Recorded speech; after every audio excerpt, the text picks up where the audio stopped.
Another contemporary economic myth is that women make 75 cents for every dollar men make because they're discriminated against in labor markets. Like other myths, this does have a kernel of truth to it. So for example, if you add up all the incomes of women and divide by the number of women in the labor force, and then do the same thing for men, what you'll find is on average, women do make about 75% of what men do. What's happening here is not discrimination in the labor market, but differences in the choices that men and women make about investing in their knowledge, their education, their skills, and their job experience that lead to them getting paid different salaries. Economists talk about people's human capital. And by human capital, we mean the knowledge, the skills, the education, and the job experience that people have. And economics argues that people get paid wages according to that human capital. It turns out that men and women invest very differently in their human capital.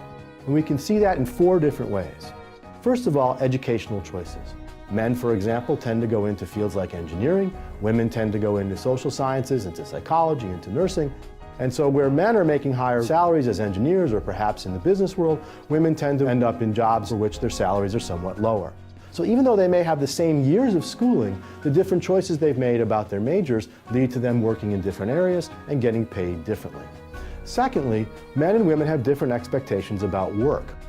For example, if women expect down the road to take time off to raise children, they'll make different choices today about what kinds of skills they acquire than if they imagine they'll be working full-time for the rest of their lives. And we know historically that many women in the 1960s and 70s didn't imagine that they would be working full-time at age 40 and ended up making choices that led them to have jobs when they were working at age 40 that didn't pay as well as they might have otherwise. Younger women today, of course, are more likely to imagine themselves working at age 40 and therefore make different investments today. Another difference between men and women is full versus part-time work. Women are much more likely than men to work part-time, men are more likely to work full-time. And part-time work, even for the same kinds of jobs, tends to pay less than full-time work. And women tend to prefer part-time work more than men because women still tend to take on the majority of the responsibility for children in the home. Finally, men and women differ in terms of their tenure on a job or the way in which their careers get interrupted. If it's the case that women take time off from the workforce to raise children, that will have an impact on their salaries down the road.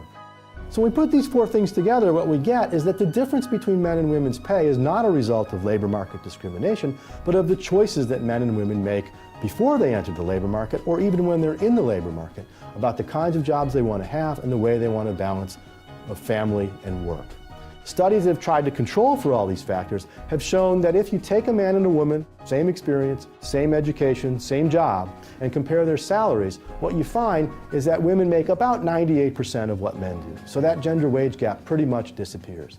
And in some jobs, women actually make more.